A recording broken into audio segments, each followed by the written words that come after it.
Shalom sahabat Cornerstone Jakarta, kita bertemu kembali di dalam sermon terbaru dari Cornerstone Jakarta setiap hari Rabu jam 8 malam.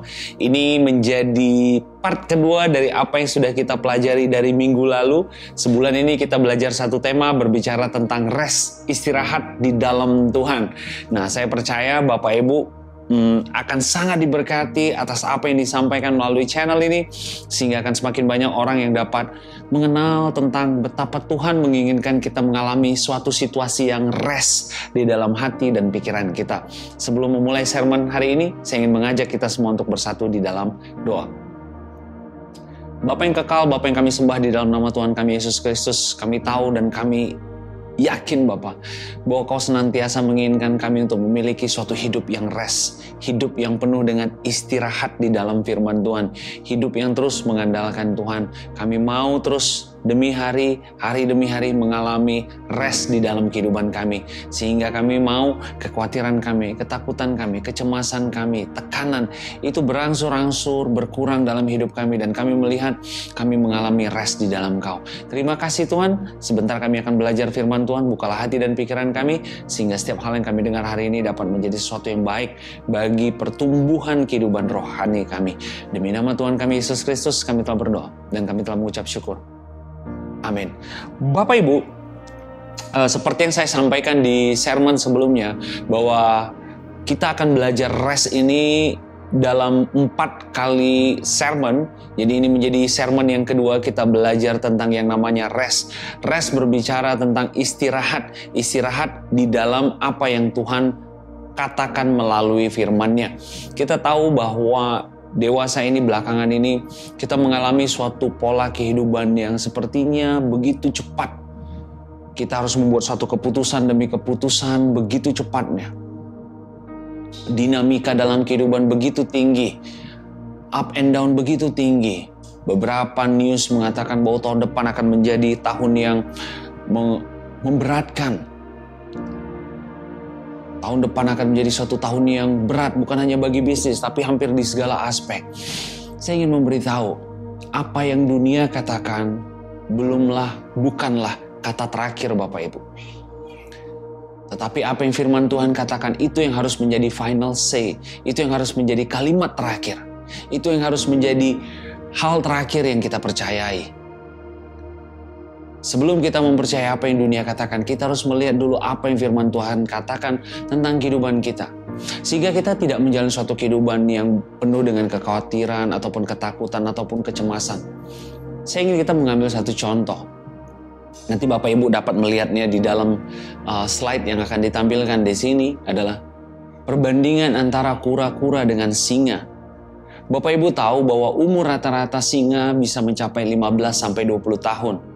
Tetapi apakah Bapak Ibu tahu juga bahwa kura-kura juga dapat mencapai umur hampir 100 tahun rata-ratanya? Kenapa dua binatang ini begitu memiliki umur rata-rata yang jauh berbeda? Singa tadi hanya 15-20 tahun, sedangkan kura-kura dapat sampai umur 100 tahun. Kalau kita berbicara tentang kekuatan, singa lebih kuat dari kura-kura. Kalau kita bicara kecepatan, singa lebih cepat daripada kura-kura. Kalau bicara tentang size, ukuran badan, singa lebih besar dari kura-kura. Kalau bicara tentang kemampuan menangkap musuh atau menangkap mangsa, singa lebih hebat daripada kura-kura. Kura-kura lebih kecil, kura-kura lebih lambat, kura-kura tidak secepat singa. Tetapi kenapa kura-kura bisa memiliki umur yang rata-ratanya lebih tinggi, lebih panjang daripada singa? Singa memiliki satu karakter yang kuat Bapak Ibu. Singa memiliki tanggung jawab yang begitu banyak. Dia harus menjaga teritorinya. Dia harus menjaga kawanannya. Seekor singa yang menjadi pimpinan di kelompok itu, singa suka hidup berkelompok Bapak Ibu. Dia harus menjaga, memastikan bahwa singa betina dan singa pria, singa laki-laki yang ada di komunitas itu dapat terlindungi. Dia harus memastikan bahwa anak-anaknya bisa makan. Sehingga kehidupan singa itu menjadi kehidupan yang tidak rest. Kehidupan singa adalah kehidupan yang tidak mengalami yang namanya rest. Setiap kali dia melihat binatang, dia mau kejar. Setiap kali dia melihat target, dia mau kejar, dia mau habisi. Beda dengan kura-kura. Kura-kura menjalani kehidupannya dengan rileks. Kura-kura menjalani kehidupannya dengan tenang. Saya ingin menggambarkan bahwa penting bagi kita Bapak Ibu untuk hidup tidak di dalam kekhawatiran, tetapi hidup di dalam rest-Nya Tuhan. Kura-kura memiliki less worry. Kura-kura memiliki kekhawatiran yang jauh lebih sedikit daripada singa. Kura-kura memiliki ketakutan yang lebih sedikit daripada singa. Singa-singa tua akan mulai takut ketika singa-singa muda bermunculan karena posisinya akan mulai terancam. Tetapi tidak demikian dengan kura-kura. Dia tetap, kondisi hatinya tetap rest. Meskipun iklim berganti begitu hebatnya, meskipun makanan jumlahnya sepertinya terbatas, tetapi kura-kura selalu dalam posisi yang rest dan rileks. Hal ini dapat kita terapkan di dalam kehidupan kita Bapak Ibu. Agar saya dan Bapak Ibu dapat memiliki suatu umur yang panjang, kita perlu menjalani suatu kehidupan yang rest di dalam firman Tuhan. Suatu kehidupan yang menyerahkan semuanya ke dalam tangan Tuhan. Di sermon sebelumnya kita sudah belajar berbicara tentang exchange. Di 1 Petrus 5, kita buka sama-sama sebentar Bapak Ibu. Di 1 Petrus 5, di 1 Petrus 5 ayat 7 sampai yang ke-8. Dikatakan demikian, 1 Petrus 5 ayat 7 sampai 8. Serahkanlah segala kekhawatiranmu kepadanya, sebab ia yang memelihara kamu. Sadarlah dan berjaga-jagalah, lawan musuh iblis berjalan keliling sama seperti singa yang mengaum-ngaum dan mencari orang yang dapat ditelannya. Kita fokus ke ayat 7. Serahkanlah segala kekhawatiranmu kepadanya, sebab ia yang memelihara kamu. Pemeliharaan Tuhan di dalam kehidupan kita, di dalam setiap aspek kehidupan kita, otomatis terjadi pada saat kita menyerahkan kekhawatiran kita kepada Tuhan. Kalau hari ini ada di dalam aspek kesehatan, mungkin kita khawatir tentang kesehatan kita, segera serahkan itu ke dalam tangan Tuhan. Maka Bapak Ibu akan melihat bagaimana pemeliharaan firman-firman Tuhan tadi terjadi dalam kehidupan kita. Kalau hari ini mungkin kita ada yang mengalami kekhawatiran dari aspek ekonomi, keuangan, finance, atau apapun yang berhubungan dengan keuangan, serahkan segera itu ke dalam tangan Tuhan. Aku tahu Tuhan bahwa Engkau adalah Tuhan yang akan mencukupkan segala kebutuhanku menurut kekayaan dan kemurahan-Mu. Aku tahu Tuhan bahwa Engkau adalah gembalaku yang baik, gembala yang membaringkan aku di padang yang berumput hijau dan membawaku ke air yang tenang. Terima kasih Tuhan, apa yang menjadi kebutuhanku bulan ini, tahun ini, tahun-tahun akan datang, kuserahkan ke dalam tangan-Mu. Pada saat Bapak Ibu melakukan hal-hal tersebut tadi, kita menyerahkannya kepada Tuhan, maka kita akan melihat bagaimana pemeliharaan Tuhan tadi akan mulai mengalir dan terbuka di dalam kehidupan kita. Amin. Amin. Jadi perlu bagi kita sebagai orang percaya untuk memiliki hidup yang rest, Bapak Ibu. Rest, relax, tenang. Firman Tuhan berkata, engkau harus menjadi tenang agar engkau dapat berdoa. Kondisi rest membuat kita menjadi tenang. Pada saat kita tenang, maka firman Tuhan berkata, doa orang benar besar kuasanya. Saya dan Bapak Ibu adalah orang-orang benar di dalam Yesus Kristus. Doa kita sangat powerful. Yang sering terjadi adalah kita tidak dapat tenang pada saat berdoa, sehingga kita merasa kadang-kadang doa kita tidak powerful. Nah, kita perlu Bapak Ibu untuk tenang. Jadilah tenang agar engkau dapat berdoa, kata firman Tuhan. Jadi kita perlu menyikapi suatu kondisi, apa yang diproyeksikan orang di tahun-tahun akan datang, kita perlu menghadapi itu dengan rileks. Hari ini kita akan belajar dari satu contoh Bapak Ibu. Bagaimana Tuhan Yesus suatu malam, di suatu kondisi ada di dalam sebuah kapal bersama murid-murid. Bapak Ibu mungkin sudah sering mendengar cerita ini. Dan pada saat itu terjadi badai yang begitu hebatnya. Cerita ini ada di kitab Markus 4. Dikatakan apa? Bahwa kapal tadi sudah mulai penuh dengan air. Murid-murid mulai panik. Murid-murid datang kepada Tuhan Yesus dan berkata, "Guru, tidak tahukah engkau bahwa kita ini akan binasa?" Murid-murid memberikan sebuah report kepada gurunya, kepada Yesus yang sedang tidur. Dalam kondisi angin kencang, hujan yang begitu dahsyat, air yang sudah masuk ke dalam perahu, Tuhan Yesus tetap dapat melakukan yang namanya rest. Rest tidak ditentukan oleh seberapa besar badainya Bapak Ibu. Posisi rest tidak ditentukan oleh seberapa banyak tekanan dalam hidup kita. Posisi rest tidak ditentukan oleh seberapa banyak tagihan-tagihan kita.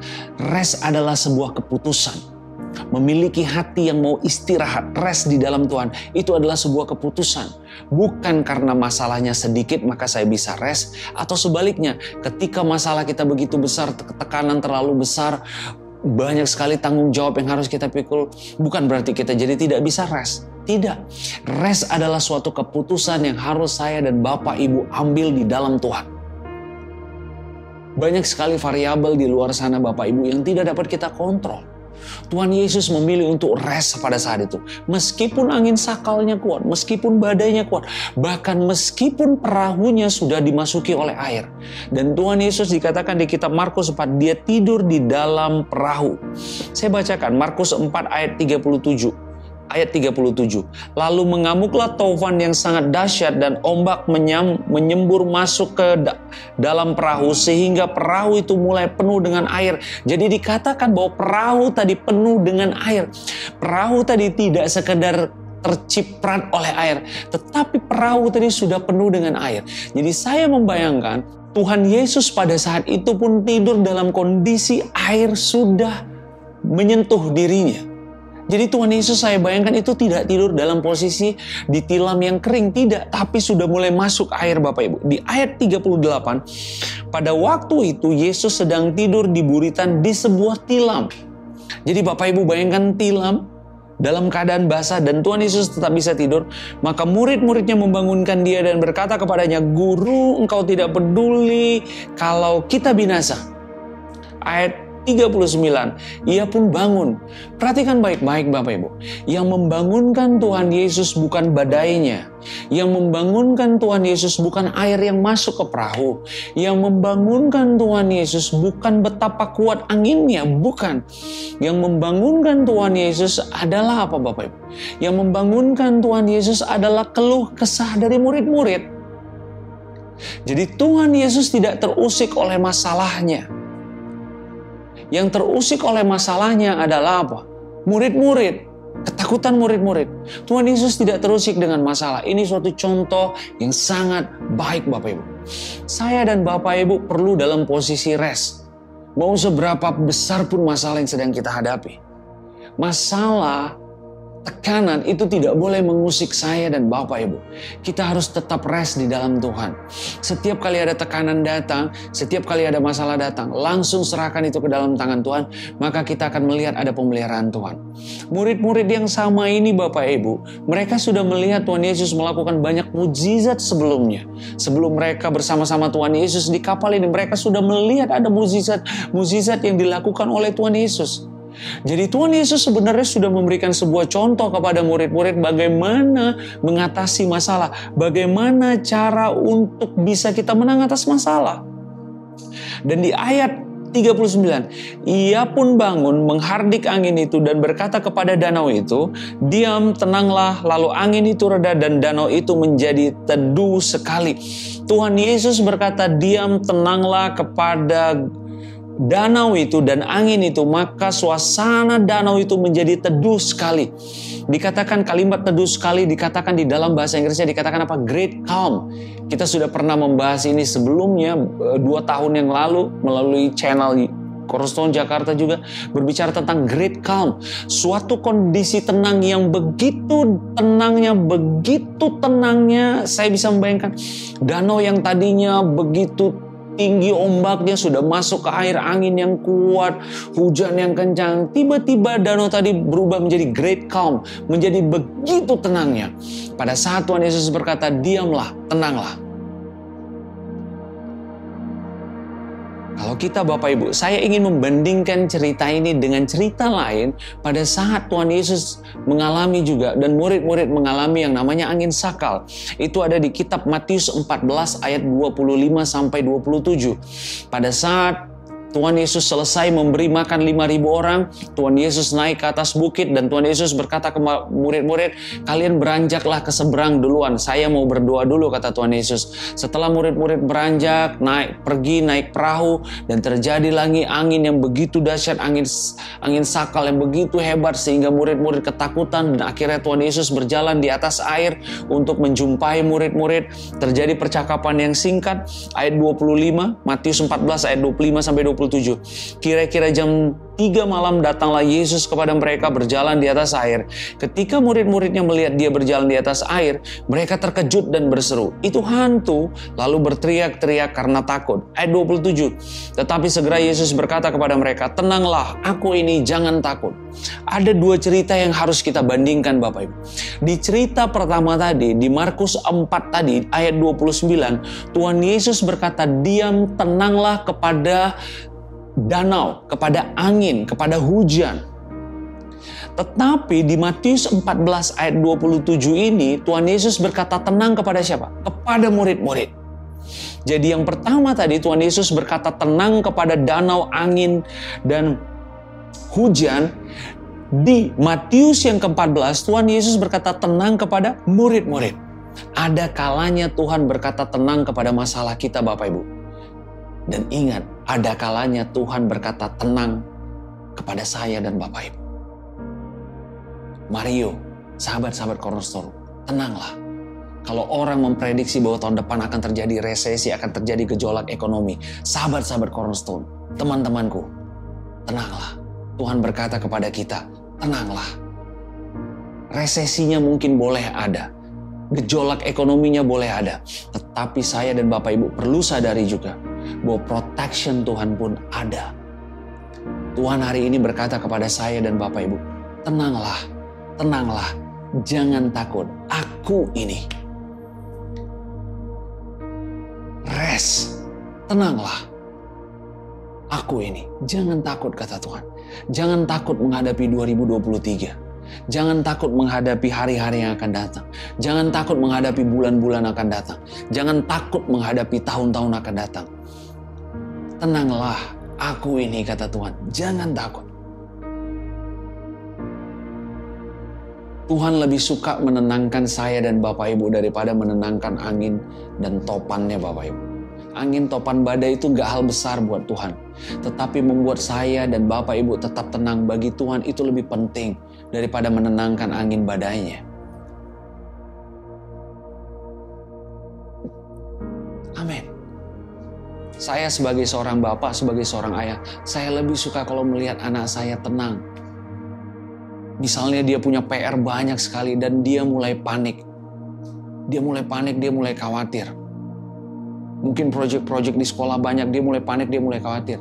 Lebih suka saya berkata kepada anak saya, tenanglah, aku ini, papamu yang akan membantu engkau. Jangan takut. Saya lebih nyaman kalau anak saya itu yang menjadi tenang, Bapak Ibu. Ini penting, Bapak Ibu.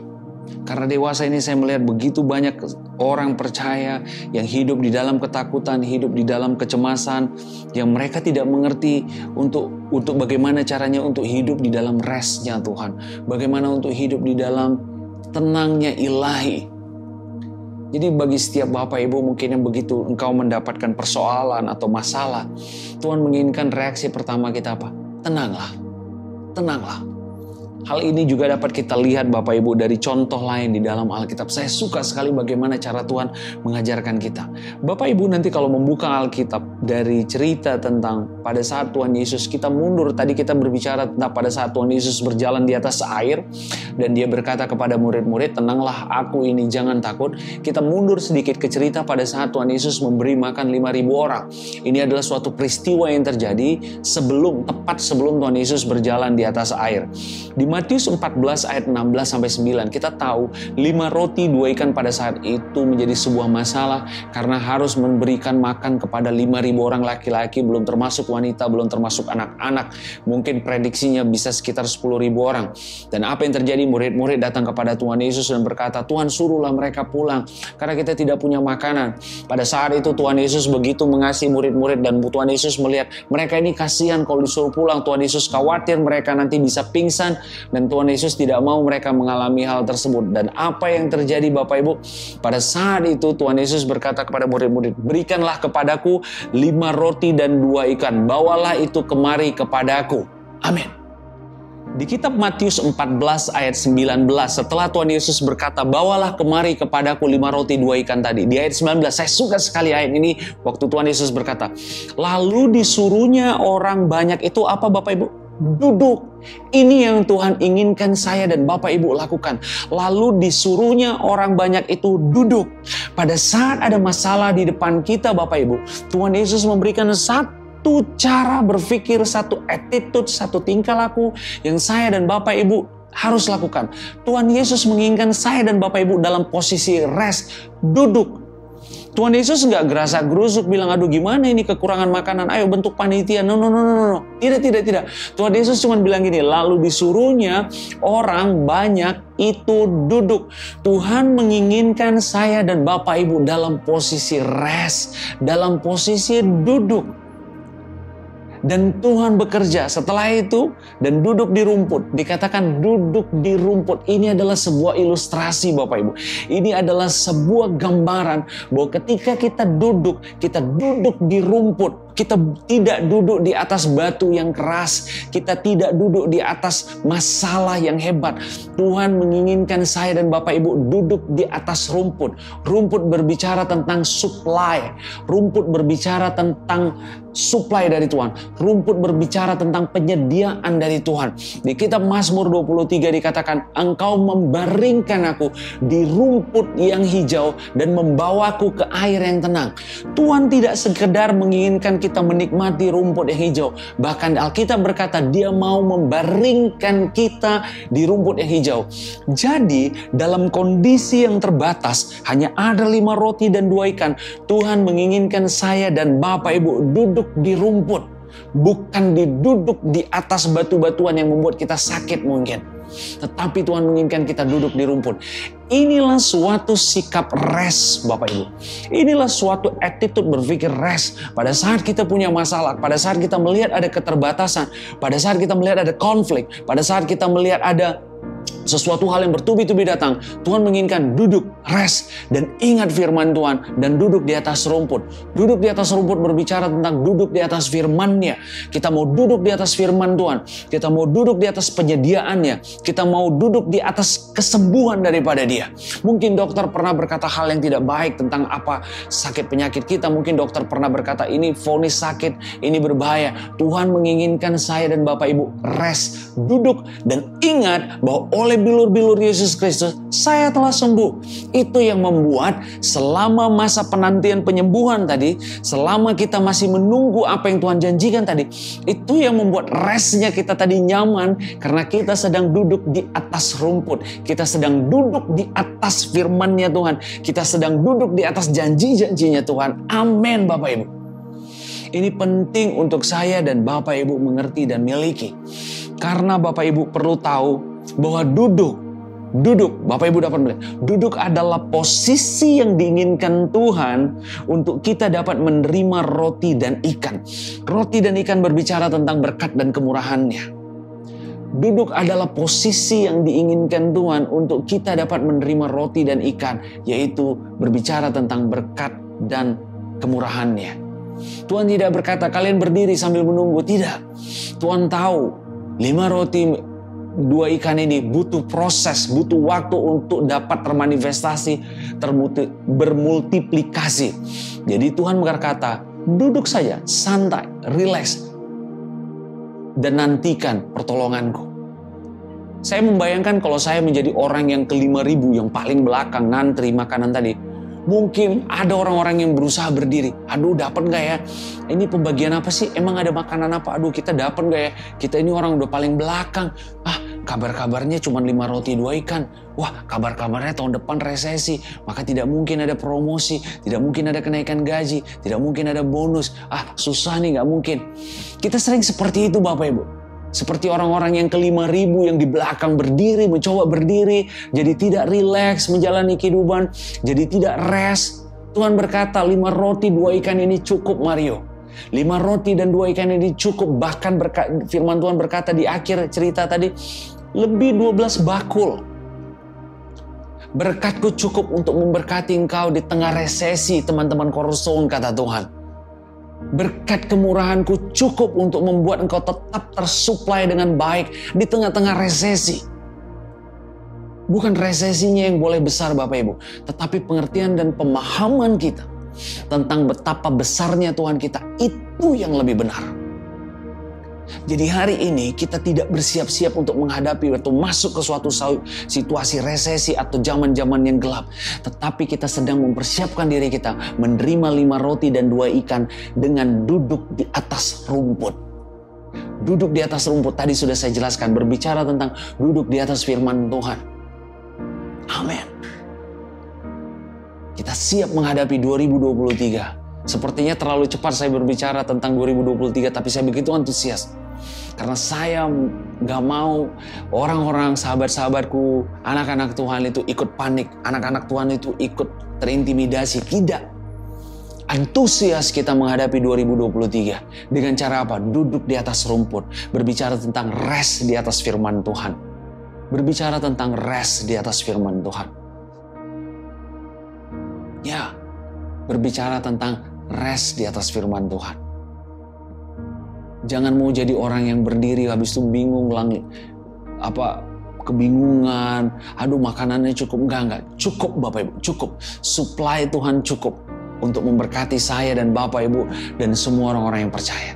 Kuncinya cuma satu Bapak Ibu, kita mau duduk dan rest di atas rumput, di atas firman Tuhan.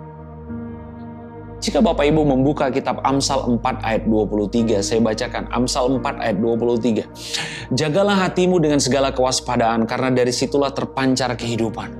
Kehidupan seperti apa yang kita inginkan terpancar dalam yang terlihat Bapak Ibu? Apakah Bapak Ibu ingin orang melihat kita memiliki suatu kehidupan yang ketakutan, suatu kehidupan yang cemas, suatu kehidupan yang penuh dengan kekhawatiran, suatu kehidupan yang penuh tekanan, suatu kehidupan yang sepertinya penuh dengan banyak sekali beban? Kuncinya ada di dalam apa Bapak Ibu? Ada di dalam hati kita.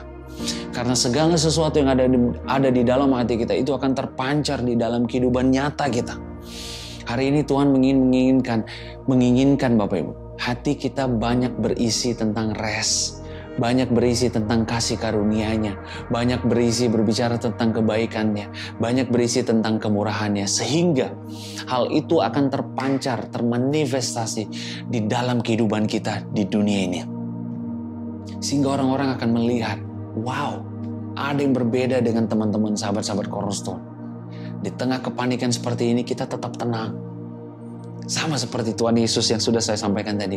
Dia tetap tidur. Dia tetap tidur di atas tilam yang basah.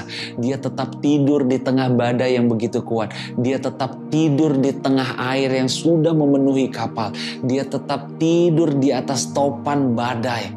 Yang membangunkan Tuhan Yesus bukan masalah, tetapi ketidakpercayaan murid-murid, keraguan murid-murid tentang siapa Dia. Tuhan tertarik untuk mengubah kita. Tuhan sangat excited Bapak Ibu untuk berkata kepada kita, tenanglah, aku ini, jangan takut. Tuhan sangat menginginkan saya dan Bapak Ibu dalam kondisi yang rest. Tenang, aku ini, kata Tuhan, jangan takut. Karena pada saat kita tenang dan pada saat kita tidak mengalami yang namanya ketakutan, itu artinya kita sedang fokus kepada siapa Tuhan kita, bersama siapa kita di dalam bahtera ini, bersama siapa kita di dalam kapal ini. Murid-murid lupa bahwa mereka satu kapal dengan Tuhan pencipta langit dan bumi. Murid-murid lupa bahwa mereka satu kapal dengan seorang Yesus yang baru saja menyembuhkan ibunya Petrus pada saat itu, yang sudah melakukan banyak mujizat jauh sebelumnya. Murid-murid lupa hal-hal besar tadi. Kita perlu tetap menjaga hati kita, karena dari situ terpancar kehidupan Bapak Ibu. Yesaya 30 ayat 15. Kita buka sama-sama Yesaya 30 ayat 15 berkata demikian. Sebab beginilah firman Tuhan Allah yang Maha Kudus, Allah Israel. Dengan bertobat dan tinggal diam, kamu akan diselamatkan. Dalam tinggal tenang dan percaya terletak kekuatanmu. Tetapi kamu enggan. Apa dikatakan? Dalam tinggal tenang dan percaya terletak kekuatanmu. Bapak Ibu, pada saat kita dalam posisi yang tenang dan rest, tadi sudah dijelaskan, itu membuat hati kita dapat berdoa. Pada saat kita tinggal tenang, disitulah letak kekuatan kita. Jadi orang-orang yang banyak memiliki rest di dalam hidupnya, di dalam Yesus Kristus, dia semakin banyak mengalami rest, hidup yang tidak khawatir, tidak cemas, tidak dalam tekanan. Bapak Ibu akan melihat, dia adalah orang-orang yang memiliki kekuatan yang super. Karena di dalam tinggal tenang, bukan dikatakan bahwa dalam tinggal aktif, energik, bukan. Tetapi dikatakan dalam tinggal tenang. Tinggal tenang di sini artinya Bapak Ibu, saya tinggal tenang, saya tinggal di dalam firman. Saya duduk di atas rumput, saya duduk di atas firman. Maka engkau akan melihat kekuatanmu akan bertambah hari demi hari. Sehingga engkau sadar, apa hal-hal yang dikatakan orang dunia sebagai sebuah masalah, engkau tidak melihat itu sebagai sebuah masalah. Saya banyak sekali ketemu orang percaya Bapak Ibu. Apa yang dialami orang dunia mengalami masalah A, B, C. Dia perkatakan dengan mulutnya, iya ini masalah yang sama juga. Kalau seandainya kekuatan saya dan Bapak Ibu terus bertambah waktu demi waktu karena kita memiliki suatu sikap yang mau tinggal tenang, orang-orang akan berkata bahwa kita seperti tidak memiliki masalah. Karena apa? Bukan karena masalahnya tidak ada, tetapi karena kekuatan yang ada di dalam kita sangat lebih besar dibandingkan masalahnya. Amin. Tuhan menginginkan saya dan Bapak Ibu tetap tinggal tenang karena disitulah kekuatan kita. Pada saat kekuatan kita bertambah Bapak Ibu, maka saya ingin beritahu, produktivitas kita juga pasti bertambah. Produktivitas kita pasti bertambah. Semakin kita banyak rest, semakin kita banyak istirahat di dalam firman Tuhan, maka semakin kita produktif.